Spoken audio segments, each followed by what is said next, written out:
नमस्कार दोस्तों। मैं हूं कहानीबाज क्रियांश। मैं लाता हूं आपके लिए डरावनी कहानियां जो आपको सोचने पर मजबूर कर देंगी और शायद डरने पर भी। तो चलिए शुरू करते हैं आज की भयानक कहानी। रात के 11:30 बजे थे। आसमान में बादल थे और चांद की रोशनी रह रह कर छिप रही थी। तीन दोस्त आदित्य, मयंक और राहुल अपनी कार में लौट रहे थे। वह एक दोस्त की जन्मदिन पार्टी से देर रात वापस आ रहे थे और शहर से बाहर एक शॉर्टकट रास्ता पकड़ लिया था जो घने जंगलों से होकर जाता था। तू पक्का है ना कि ये रास्ता छोटा है? राहुल ने शक भरी निगाहों से आदित्य से पूछा जो गाड़ी चला रहा था। हाँ यार, मैंने गूगल में देखा है, बस 30 मिनट में हम हाईवे से मिल जाएंगे, आदित्य ने आत्मविश्वास से कहा। यह रास्ता तो डरावना लग रहा है, एक भी लाइट नहीं है, मयंक ने कहा। सड़क तंग और सुनसान थी। दोनों तरफ ऊंचे ऊंचे पेड़ अंधेरे में डूबे हुए थे। कुछ दूरी के बाद अचानक गाड़ी धीमी हो गई। क्या हुआ? राहुल ने घबरा कर पूछा। सामने कुछ है, आदित्य ने हेडलाइट की तरफ इशारा किया। गाड़ी की हेडलाइट एक टूटे हुए लोहे के गेट पर पड़ रही थी जिस पर लिखा था कब्रिस्तान। गेट आधा खुला हुआ था और उसके पास एक धुंधली कोहरे से ढकी जगह दिखाई दे रही थी। ये कब्रिस्तान है? मैंग ने कांपते हुए पूछा। जीपीएस कह रहा है कि यही रास्ता है। ये कब्रिस्तान के बीच से होकर शॉर्टकट निकलता है, आदित्य ने कहा। कब्रिस्तान के बीच से? रात को? तू सही है ना? राहुल ने डरते हुए कहा। अगर पीछे मुड़ेंगे तो 2 घंटे और लगेंगे, चलो जल्दी निकल जाते हैं, आदित्य ने कहा और गाड़ी गेट के अंदर मोड़ दी। गाड़ी अब कब्रिस्तान के बीच से होकर गुजर रही थी। इधर उधर टूटे पत्थर, मकबरे और सूखे पेड़ थे। कुछ जगहों पर अधजली मोमबत्तियां भी रखी हुई थी। हवा में सड़ान, बासी फूलों की मिलीजुली गंध थी। ये जगह मुझे अच्छा महसूस नहीं हो रहा, मयंक ने बुदबुदाया। 5 मिनट और, आदित्य ने कहा, लेकिन उसकी आवाज भी डरी हुई थी। तभी गाड़ी एक झटके से बंद हो गई। ओ नहीं, क्या हुआ? राहुल चिल्लाया। इंजन बंद हो गया, मैं देखता हूं, आदित्य ने गाड़ी से उतरते हुए कहा। गाड़ी के चारों ओर एक अजीब सी ठंडी हवा बहने लगी। कोहरे में अब आकृतियां दिखने लगी थीं। ऐसा लग रहा था जैसे धुंध में कुछ हलचल हो रही हो। देखो, वहां कोई है, मैंग ने कांपते हुए इशारा किया। एक बूढ़ा आदमी सफेद कपड़े पहनकर एक कब्र पर बैठा था और जमीन की ओर देख रहा था। वह अचानक खड़ा हुआ और बोला, तुम लोगों को यहां नहीं आना चाहिए था। तीनों दोस्त जैसे ही उस बूढ़े आदमी को देखकर स्तब्ध खड़े हो गए। उनकी सांसें रुक सी गईं। बूढ़ा व्यक्ति बेहद कमजोर, झुकी कमर वाला था। उसकी आंखों में एक अजीब सी चमक थी। वह सीधे उन तीनों की ओर देख रहा था।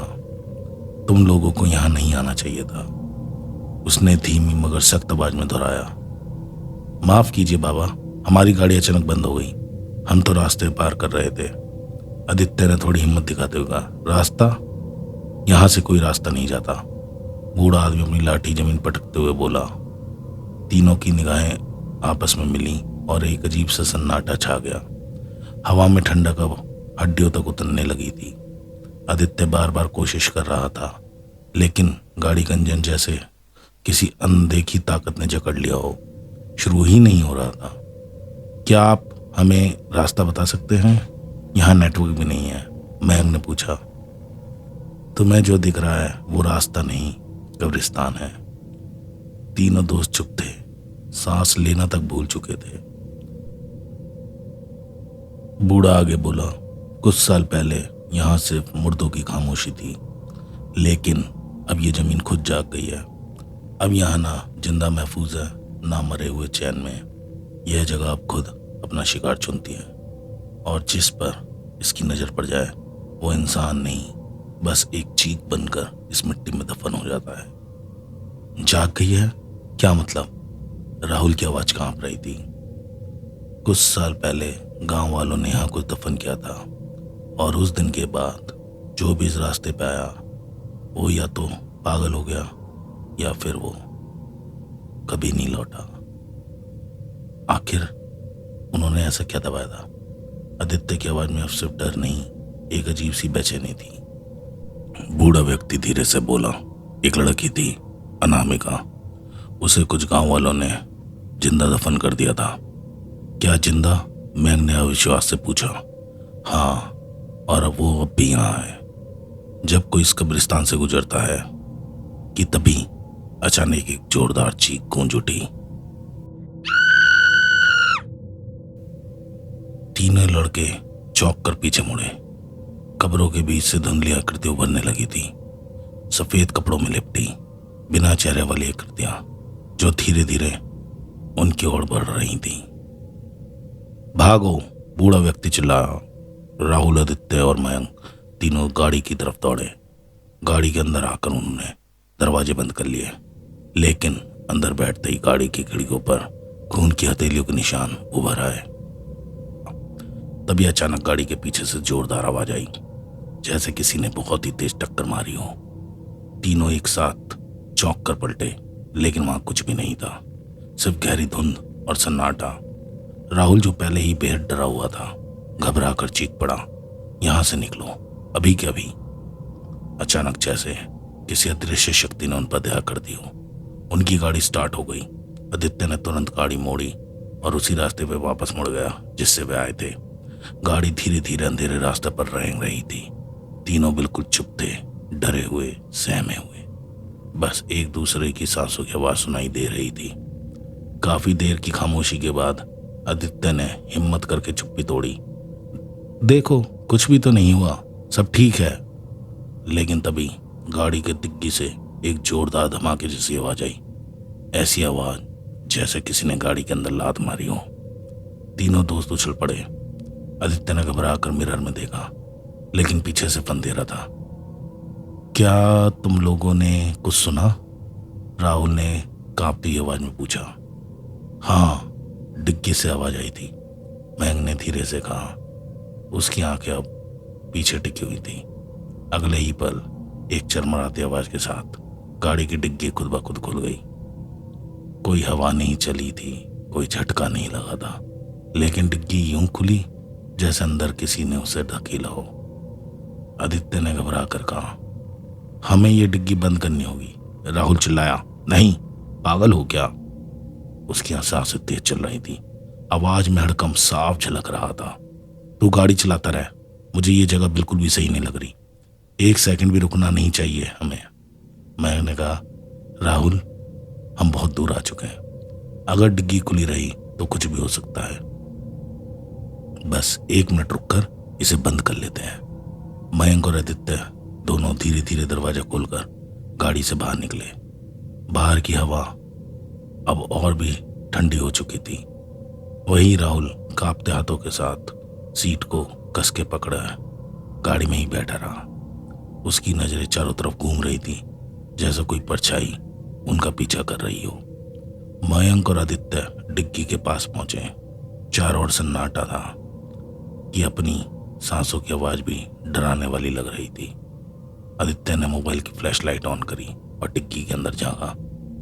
भीतर एक लाल चुन्नी पड़ी थी, उस पर कुछ काले धब्बे थे, जैसे सूखा हुआ खून।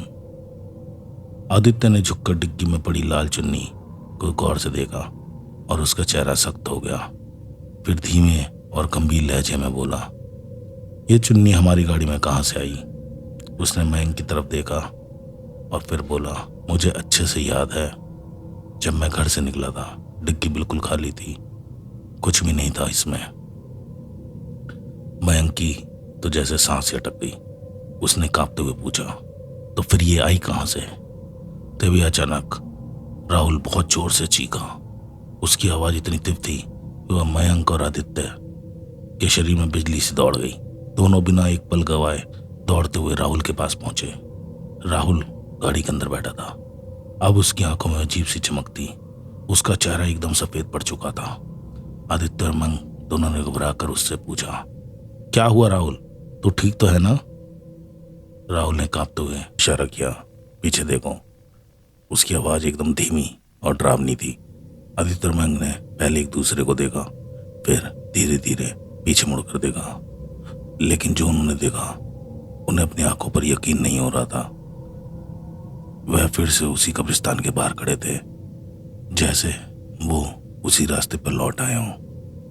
यह क्या, ये तो वही कब्रिस्तान है, मैंग ने कांपते हुए कहा। आदित्य ने घबराहट में गाड़ी का स्टीयरिंग पकड़ा और गाड़ी को जोर से घुमा दिया, लेकिन जैसे ही वो मुड़ने की कोशिश करता, गाड़ी एक बार फिर वहीं रुक गई।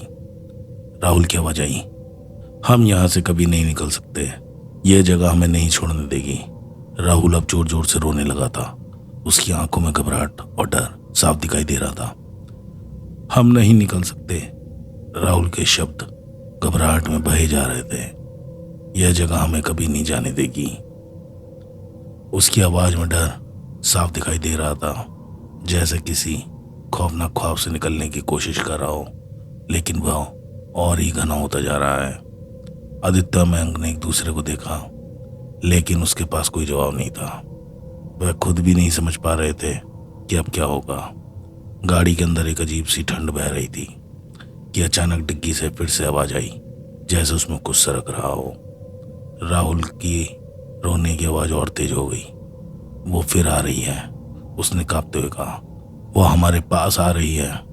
कि तभी डिग्गी से आती कड़कड़ाहट अब और तेज हो गई, जैसे किसी ने अंदर से नाखूनों से खुरेचा है। अचानक लाल चुन्नी डिग्गी से उड़ती हुई बाहर आई और हवा में लहराती हुई राहुल के चेहरे से टकरा गई। हटाओ, इसे हटाओ। वह अपने चेहरे से चुन्नी हटाने लगा, जैसे वो उसका दम घोट रही हो। मयंक और आदित्य तेजी से उसके पास पहुंचे, लेकिन तभी एक धीमी सी आवाज आई, अब तुम कभी यहां से नहीं जा पाओगे। कोहरा घना हुआ और उस कोहरे के बीच एक आकृति उभरने लगी। सफेद लिबास, उलझे बाल, आंखें नहीं, बस काले गड्ढे और होठों से टपकता काला लहू। अनामिका। उसका चेहरा सड़ चुका था, जैसे दफनाते वक्त वो मिट्टी में बहुत ज्यादा छटपटाई हो। बहुत ही डरावना। आदित्य उसकी ओर देखता ही रह गया, जैसे उसकी आंखों में कैद हो गया हो। हमें माफ कर दो, मयंक ने कांपती हुई आवाज में कहा। अनामिका मुस्कुराई, एक टूटी हुई मुस्कान, और फिर बोली, मैं माफ नहीं करती, मैं बस बांटती हूँ वही दर्द जो मुझे दिया गया था। वो हवा में तैरती हुई आदित्य के बेहद करीब आई। तुमने रास्ता चुना, अब मंजिल पर मैं लेकर जाऊंगी। और बस एक पल में आदित्य की चीख गूंज उठी। उसका शरीर हवा में उठा और फिर जैसे ही किसी अदृश्य शक्ति ने उसे घसीट लिया हो, वो डिग्गी के अंदर समा गया। डिग्गी खुद ब खुद बंद हो गई। राहुल मंग चीखते रहे, आदित्य आदित्य, लेकिन अब सिर्फ सन्नाटा था। मयंक ने राहुल का हाथ पकड़ा और चिल्लाया, भागो, हम अब भी जिंदा रह सकते हैं। दोनों गाड़ी से बाहर निकल कर भागे, उस अंधेरे रास्ते पर दौड़ते हुए, जहां कुछ दिखाई नहीं दे रहा था। लेकिन वो जितना दौड़ते, रास्ता उतना ही घूमकर उसी गेट तक ले आता जिस पर लिखा था कब्रिस्तान। राहुल अब पूरी तरह टूट चुका था। वो जमीन पर बैठ गया, सिर पकड़कर। हम फंस गए हैं, हम नहीं बच सकते। मयंक उसकी ओर झुका, उसे हिम्मत देने ही वाला था कि उसने देखा राहुल की आंखों से खून बह रहा था और उसकी पीठ पर अब वही लाल चुन्नी चिपकी हुई थी। राहुल ने उसकी तरफ देखा, लेकिन उसकी आंखें अब काली हो चुकी थी और होठों पर वही अनामिका वाली मुस्कान। मैं राहुल नहीं, अनामिका हूं। मयंक गिड़गिड़ाता हुआ अनामिका से पूछता है, तुम हमें क्यों मार रही हो? मयंक पीछे हटते हुए बोला, हम तो तुम्हें जानते भी नहीं, ना हमने तुम्हारे साथ कुछ गलत किया है। अनामिका उसकी आंखों में देख रही थी जो राहुल के शरीर में थी। अनामिका की आवाज थरथराई, मेरे बाबा। वो राहुल के शरीर से निकलकर हवा में तैरने लगी। उसके शब्दों के साथ हवा जैसे रुक गई हो। मयंक और राहुल की आंखों के सामने सब कुछ धुंधलाने लगा और वो अचानक खुद को एक छोटे से मिट्टी के घर के सामने खड़ा पाते हैं जहां सूरज चमक रहा था। आंगन में एक लड़की अनामिका अपने पिता के साथ खेल रही थी। वो हंसी, वो मासूमियत, सब कुछ किसी परी का था जैसा लग रहा था। बाबा देखो, आज मैंने क्या सीखा। शाबाश मेरी रानी, उसके पिता हंसते हुए उसे आशीर्वाद देते हैं। वह अनामिका जो रोज पढ़ती, खेलती और अकेली होने के बावजूद भी बहुत खुश रहती थी क्योंकि उसके बाबा उसे बहुत प्यार करते थे और वो उसका पूरा संसार थे। मुझे किसी दोस्त की जरूरत नहीं है बाबा, आप ही मेरे सबसे अच्छे दोस्त हो। उसके बाबा उसे गले लगा लेते हैं, लेकिन यह सुंदर दृश्य बहुत देर तक नहीं टिक पाता। आसमान अचानक काला हो जाता है। हंसी की जगह डरावनी सिसकियां ले लेती हैं। एक दिन गांव का सरपंच, जिसकी गंदी नजर अनामिका पर थी, वो दो दरिंदों दोस्तों के साथ उसे अकेला पाकर झोपड़ी में घुस जाता है। बाबा बाबा कोई बचाओ, वो चिल्लाती रही, रोती रही, गड़गड़ाती रही और वो तीनों राक्षस उस पर पूरी तरह टूट पड़ते हैं। आंखों में आंसू, शरीर लहूलुहान। वो उन्हें छोड़ देने के लिए भीख मांगती है। मैं मर जाऊंगी, लेकिन वो नहीं रुकते और फिर बहुत देर बाद उनमें से एक दरिंदा कहता है, चलो इसे मार देते हैं, नहीं तो किसी को खबर हो जाएगी। वो लोग उसे घसीटते हुए पास के कब्रिस्तान की ओर ले जाते हैं, लेकिन तभी अनामिका के बाबा वहां पहुंच जाते हैं। छोड़ दो मेरी बेटी को, और वो उन तीनों से भिड़ जाते हैं अकेले। लेकिन वो तीनों उसके बाबा पर भारी पड़ जाते हैं। एक ने पीछे से वार किया, फिर दूसरे ने पकड़ा, तीसरे ने उनके पेट में छुरा घोंप दिया। जमीन पर गिरते हुए बाबा ने अंतिम सांसों में अपनी बेटी का हाथ थाम लिया। मुझे माफ कर दो बेटा, मैं तुझे नहीं बचा पाया, मैं तेरा अच्छा बाबा नहीं बन पाया। और उसी के साथ उनकी सांस थम जाती है। अनामिका चीख भी नहीं पाती, वो अपने खून से लथपथ पड़ी थी। आखिरी समय में वो अपने बाबा का हाथ थामना चाहती थी कि तभी सरपंच एक भारी सा डंडा लेकर आता है और उसके सर पर जोर से मारता है। सब कुछ काला हो जाता है, लेकिन उसकी सांसें अभी भी चल रही थी। यह जिंदा है, एक दरिंदा कहता है। कोई बात नहीं, इसे जिंदा ही दफन कर दो, पहले इसके बाप को ठिकाने लगाते हैं, उनमें से एक दरिंदा कहता है। उसके बाबा को दफनाने के बाद वो अनामिका के लिए भी एक कब्र खोदते हैं। आखिर में वो अनामिका की चुन्नी को भी साथ दफना देते हैं, जिससे कोई सबूत ना रह जाए। वो मिट्टी डालते रहते हैं और अंदर से अनामिका की घुटती हुई आवाज जो कह रही थी, मैं किसी को नहीं छोड़ूंगी, किसी को भी नहीं। और अंधेरा छा जाता है। अब वर्तमान में मयंक और राहुल दोनों होश में आ जाते हैं। वो कांपते हुए अनामिका की तरफ ही देख रहे होते हैं। उनके सामने सिर्फ कोई आत्मा नहीं खड़ी थी, बल्कि एक जिंदा लाश थी। एक ऐसी आत्मा जिसे दुनिया वालों ने जिंदा ही दफना दिया था। उसके चेहरे पर अब भी वही दर्द था, वही घाव थे जो उसने मौत से पहले सहे थे। उसकी आंखों में नफरत थी, मगर साथ ही एक अधूरी मोहब्बत जो अपने बाबा के लिए थी। और तभी चारों तरफ एक धीमी सी रोशनी फैलती है। कोहरे के बीच से वही बूढ़ा आदमी निकल कर आता है जो कब्रिस्तान के गेट पर पहली बार मयंक, राहुल और आदित्य को दिखा था। बूढ़ा बाबा लड़खड़ाते हुए अनामिका के पास जाता है। उसकी आंखों में आंसू थे और एक दर्द जो सालों से सीने में दबा था। बेटा, अब बस कर, अब तेरा बदला पूरा हो गया है। तूने सरपंच और उन दरिंदों से बदला ले लिया है। उसकी आवाज थरथरा रही थी। उसने कांपते हुए अनामिका की तरफ हाथ बढ़ाया। बहुत खून बह चुका है, अब इन मासूम बच्चों की जिंदगी को बख्श दे और चैन से सो जा। तेरा बाबा तुझे अब भी बहुत प्यार करता है। अनामिका की आंखों से बहते आंसू अब खून की बूंदों से मिलने लगे थे। बदले की आग में जोरू जल रही थी।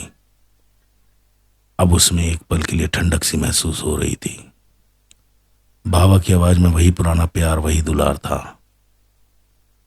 चारों ओर की हवा अब शांत हो गई थी कि अचानक एक तेज सफेद रोशनी बाबा और बेटी अनामिका पे पड़ती है और वो दोनों उस रोशनी में धीरे धीरे विलीन हो जाते हैं।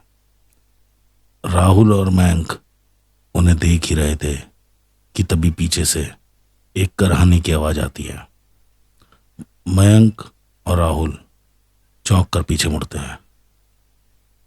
आदित्य, मयंक की आवाज कांप उठती है। हाँ, आदित्य वहीं खड़ा था, कमजोर, लहूलुहान लेकिन जिंदा। उसके चेहरे पर दर्द की लकीरें थीं। अब तीनों लड़खड़ाते कदमों से अपनी कार तक पहुंचे।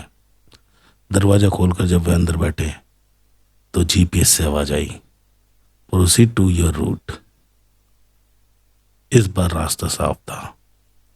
अब ना कोई घूमती गलियां थी, ना अंधेरे भटकवाव।